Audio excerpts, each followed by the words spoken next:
millennials have feelings that time out is just not an effective strategy for kids. And honestly, the way that I've seen it done sometimes, it's not. But it can be. So I think talking about time out as just straight up not effective is super concerning, because it discounts some families' need to have a safe discipline strategy that keeps everyone in the family safe when their child can't regulate themselves physically and they're engaging in aggressive behavior.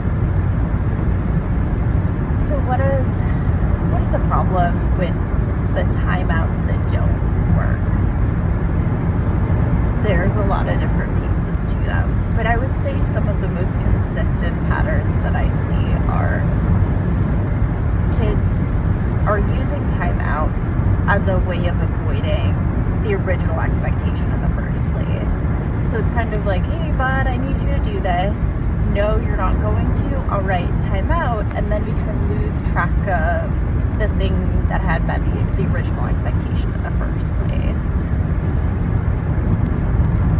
Then the other piece of timeout that I've seen that's super problematic is that timeout is used as kind of our last resort and not a planned strategy.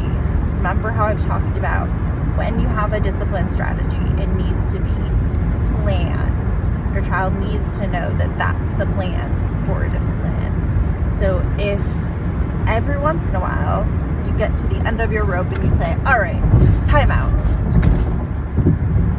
it's not going to work long term for actually changing behavior, because you're not using it consistently. The child has no idea that it's coming. And a lot of times, not all the time, but a lot of times, when you're using it as a last resort, you are also frustrated, and your child can see that you're frustrated. So that makes it a lot harder to decrease how the child feels about themselves during that process, and we're not creating a great environment for learning, which is the whole point of timeout, to learn the appropriate behavior. So those are some of the things that are challenging about timeout. We'll keep talking about it because it's definitely a challenging strategy, and I will say not every kid needs timeout, but some kids do, and we really need to decrease the stigma about it so that parents can feel comfortable using it as a calm, planned, consistent strategy for managing behavior.